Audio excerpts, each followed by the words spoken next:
want to thank everybody for being here at our most valuable party. You guys are the most valuable people we have here, and we thank you for your support. It was a tremendous ride last year, and it should be even better this year. I want to start by embarrassing Zach Gallen, because why stop now? Zach wrote an article, you probably heard a lot about this, on a website called the Players Tribune after the end of the season. And I want to read one quick line from Zach Gallen's article. This is by the author himself here.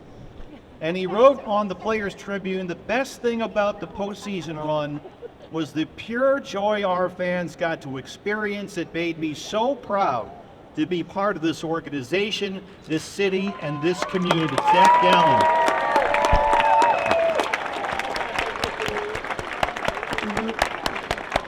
I'm looking forward to the most. What's that? Our fans who, just like us, are going to be back with a vengeance. And you guys are here doing that today. What made you want to write a whole article like you did at the end of last year? So I'll tell you guys a little bit inside of that. The Players Tribune had reached out before the World Series, and they were just like, hey, what are your thoughts on doing kind of essay to pump the fans up, or would you want to do like a thank you at the end of the year? And I didn't really get back to them in a timely manner, so it kind of had to be more of a thank you than a pump up. And just as I was thinking about it and kind of going through the whole, remembering the whole thing with the editor, it just kind of more so came out as a thank you. And it was just, one of those things that I was kind of recalling a lot of the memories. And that was really the only thing I could say, which was just thank you to you guys. You guys really showed up in a huge fashion. We needed it, really, honestly. When we saw we were playing the Dodgers and we were going to play them here, we know it's no secret when we play them here that their fans tend to turn out really well, especially here. And you guys came out and it was, 80 to 90% red. That was something that, as players, we were really proud of. Especially these seats. These seats are usually blue, and last year they were Sedona red. It was awesome to see. Brandon, what was it like pitching in those environments for you in September, down the stretch, and then into October? It was incredible. I think Zach touched a big point on it. I think when we played the Dodgers, and yes, it just felt like a different stadium in here. And I think I just remember going out to warm up on that third game, and I was like, dang, this place is jumping. And I'm sure they heard it outside the stadium as well with the roof open. And I just remember it being different and seeing that much red in here. It was awesome. I remember your major league debut at Texas. I'm sure you do too. They hit 4 long home runs off of you. And then I go back to your starts in the NLCS against the Phillies, where you absolutely dominated. What was that evolution for you like, from watching a home run sail out the ballpark in Texas to dominating the Phillies in a game 7? Yeah, it was a long season. We put in a lot of work. The pitching coaches put in a lot of work day in and day out. And I think that's what sports are, is hitting bumps in the road and overcoming them. And I think looking back on last season was cool to see. It was a blessing in disguise, I think. And going to the postseason and doing what we did, I think it just showed the countless hours that the coaches put in, and kind of that journey in my first rookie season, and now we're ready to go. What changed for you over the course of those 6-7 months? What was the big thing that flipped the switch for you personally? I think going into the postseason, I think it was more mental than anything. I kind of just left the season out the window and kind of had that fresh start, and I wasn't playing for myself, and I was playing for the whole team. I think that's the biggest thing that I learned. And then going into the postseason, just with that fresh start and ready to win or go home, I think that was the main point. Zach, for you, as we look ahead to this year now, did the math on this and double-checked it this morning, the number for you is 59 2/3. Which is the number of more innings you pitched last year versus the previous season. What about that for you and pitching that extra month into the offseason? I think we were talking about a streak again. I was like 59 2. What? Man, that's good. You got that to shoot for this year. Yeah, we'll see. You came close last time. Honestly, going into the season last year, we had kind of put all of our heads together, pitching staff, myself, the training staff, just, we were like, maybe this is the first off season where we don't stop throwing for me. So it's like I just kind of kept it going, and with us playing so well and they don't like the World Series, it kind of worked out into my plan that like, all right, I don't really have much time to go now. So just kind of changing the routine up a little bit. But yeah, I mean, it's what you're expected to do when they hand you the ball. It's like that's what the guys look to me to do every day, is to be out there for at least 6-7 innings. And if you could do that over a full year, being healthy, the innings start to add up. So I know Merrill touched on it a couple years ago when he threw 200 innings. It's a badge of honor. It means you're efficient, you're healthy, and you're out there and you're giving your team a chance to win. Talked a moment ago about what Brandon went through in his evolution over the course of this season. What about you? The postseason, I don't imagine, started off for you personally the way you would have liked to have seen it. Then you get into Game 5 against Texas. You take a no-hitter into the 7th inning. What changed suddenly for you? I know you wanted to make a statement thinking, all right, this is likely my last postseason start, win or lose. Yeah, I mean, I think the postseason was definitely a roller coaster. I mean, the first inning in Milwaukee, I had like a 30-plus pitch inning. But I came off the mound. I told Torrey, I'm like, listen, I'll get you 7. Give me 100-plus pitches, I'll get you 7 innings. Fell short, an inning short, I gave him 6. And then to go to LA, get a win there. And then, 2 games at Philly, it's like, that's a tough lineup. It's a lot of left-handers. Anyone that has any idea just about baseball, the righty-lefty matchup is a tough matchup. And those guys were hot. And the guys picked me up, from the rest of the pitching staff to the bullpen to the lineup. And then going in the World Series, it's like, all right, we got 1, maybe 2 starts left. We'll see what happens. And, yeah, Game 5 was like, this is it. You got to put up, really, or shut up. So that was kind of my thought. Was like I gotta do my part and really just see what I could do and see if I can keep us alive. Brandon, what's more intimidating, pitching a Game 7 or proposing to your now fiancée? Yeah, I had an interview about that a while ago. My answer was proposing. Luckily, we did it at a bourbon distillery, so I got a few drinks in it. Was that on purpose? A little liquid courage? No, but it worked out just fine. Zach, has that given you any ideas? There's kids here. You're talking about bourbon? I can't believe that. Well, he's from, I'm not going to say Louisville. It's Louisville. Louisville. Yeah, I got a lesson on that too. Right? Everybody has. Yeah, I think you just mumble it. Is that the trick? Just go Louisville? Yes. It's like having marbles in your mouth. Right? So, what was the question? I said, are you now inspired by watching Brandon? I know you have a girlfriend. You did get a dog. I heard about that. Moose? Yeah, we got Moose. So yeah, that's the next step. So how'd you come up with the name? That's a great. What kind of dog? He's an English bulldog. So the Paul spit the name, but we had the name before we even got him. I think it was this year or the year before. I forget. My girlfriend had picked me up, after a 10-day road trip, and she's like, yeah, tomorrow we're going to be picking up a foster puppy, this like 7 or 10-year-old golden retriever. And I'm like, it's been 10 days, you haven't mentioned anything about it? She's like, well, I just thought it'd be great. And his name was Moose. And then we wound up not getting him. So we were kind of a little sad about it. And we were like, we really like the name Moose. So we were like, any dog we get, it's going to be Moose. And it fits. I mean, he's awesome. He's been great. All right, you guys have been awesome for doing this. We want to thank you. We want to make sure we give all our fans a chance to ask some questions for Zach and Brandon. And Vanessa's ready to get us started. All right, first up we have Brandon. I just wanted to ask, what did you guys do to prepare for high school for your freshman year? And then second question, are you guys a Rawlings or a Wilson kind of guy? For high school, I would say that's the time you start getting stronger, you start growing a little bit. So I think going into high school, you want to just have the most fun you can, and you'll start working out, you'll start getting bigger and stronger and growing into your body, and just have fun while you can and enjoy the ride. Are you getting ready for your season, young man? Yeah, I'm still in 8th grade, but it's almost coming, yeah. Or a pitcher?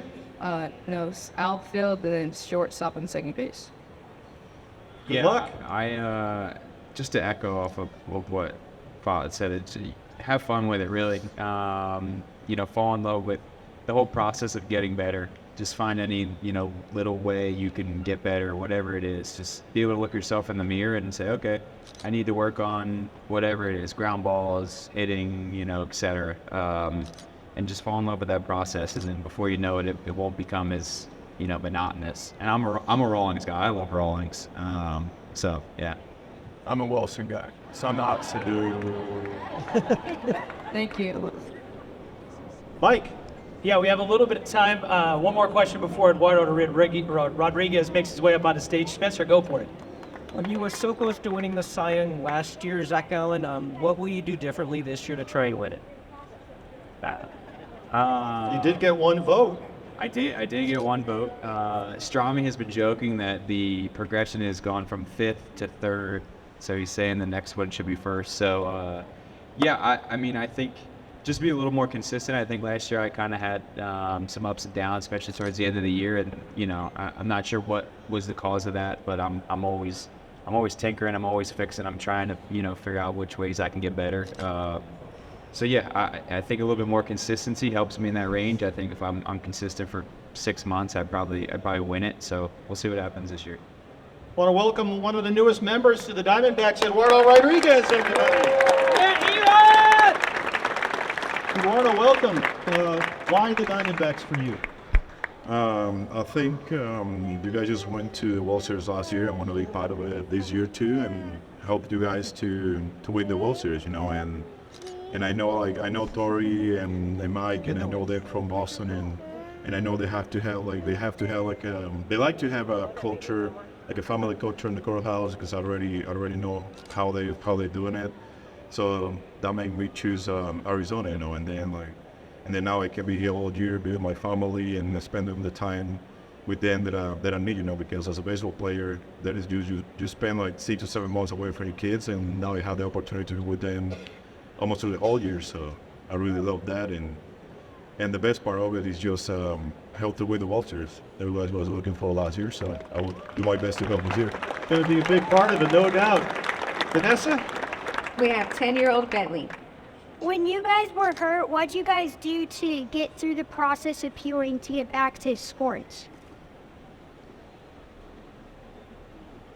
What was that? 2021, I think I got hurt. Yeah, I think it really just, you know, gives you perspective on how much the game, whatever sport it is, whatever you have to take time away from, it really gives you perspective of how much you miss it, and then it just kind of lights that fire inside of you, really, to, you know, try to be the best at whatever it is you can be. So yeah, I had learned a lot of things, learned how to be patient, because I want things to happen right away. So just understanding that injuries a lot of time are time. You need time to heal. So, you know, just trying to find any way you can to, you know, ease your mind, whatever it is. Like you're able to take a look at your inner self and understand, like, okay, I need to, you know, work on this a little bit more. I need to get stronger in this sense. So yeah, it was a definitely a awakening experience for me. Here, Mike. You want me to add on to that? Yeah, please. I think being able to not be scared to tell your coaches that you're hurting, I think that's special, and especially at your age. And that's something that I struggled with, was to tell them to be honest and be open about it. So I think nobody's ever going to get mad at you for saying anything and telling them that your arm hurts or your leg hurts. So I think that's one lesson to take away for sure. How about a big dramatic entrance from Merrill the Mainstay?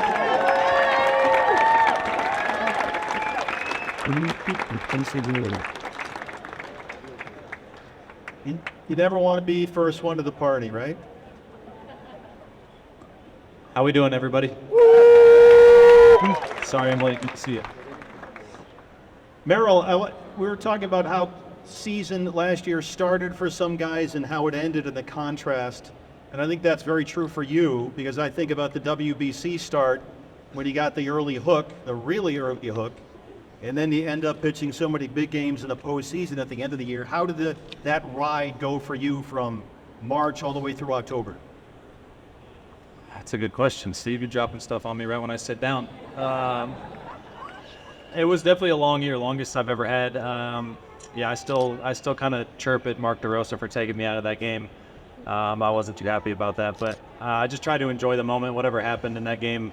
It's too bad we lost. Obviously, we were trying to get the win for the USA. But you fast forward from that game to the games that we were pitching at the end, playing at the end. It was just kind of a roller coaster. Enjoyed every minute of it, and glad we got to finish it off. Strong obviously didn't bring home the goal that we wanted to, but those games at the end were definitely unforgettable. Sharing them with these guys is something I'll remember forever for sure. The thing that stands out to me about the three of you, Merrill and Brandon and Zach, is that all of you pitched your best baseball in the most critical, high-pressure games of the year, and I thought that was really, really impressive. So congratulations to all three of you. It's phenomenal to watch. Just phenomenal. Eduardo, what's it like to be part of the band now? It's been great. It's been great, amazing. I just had the opportunity to know all these guys in spring training, and we already spent, 2 weeks, 3 weeks together? We all together, and I enjoy it. I enjoy to be part with them, and can't wait to see them do their job with the game, and then mine too. So That's great to have you here. Mike. I'm hanging out here with MJ, who's up next. Hi, guys. I have a two-parter for all of you. First of all, what did you think of the balanced schedule last year? Did you like it? Did you like it? Do you not care? And number two, I have completed my circuit of all the Major League ballparks several years ago, and so now I'm going back to some of the new ones. I have I did make it to Atlanta and Texas last year and got to see Brandon's debut. So I'm looking at Miami, Minnesota, or the Yankees or Citi Field. Which one do you think should be next? And finally, Zach, I have a cat named Moose. I also have a cat named Squirrel, but the Moose is a great cat. Moose and Squirrel, I get that. How do we think Moose would feel about a cat being named the same as him? You think Moose likes a cat name being named the same as him, or no? You think he's mad about that? I'll go home and ask him.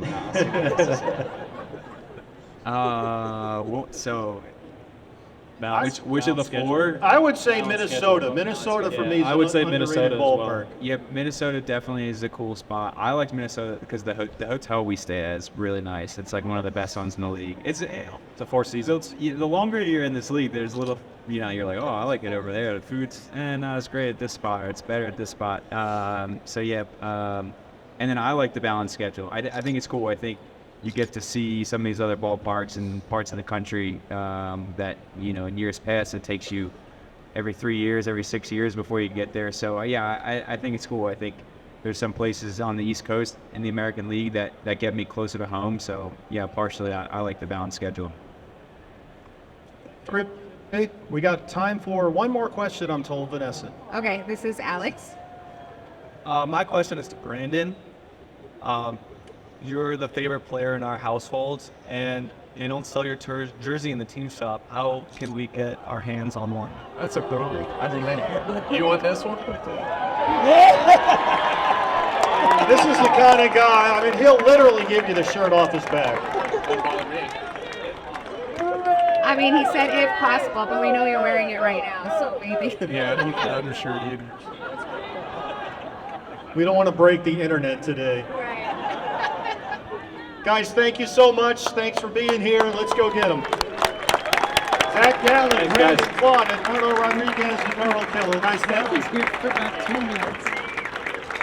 Just a matter of moments, we'll have Paul Sewald, Kevin Ginkel, and Gabriel Moreno up on the dugout.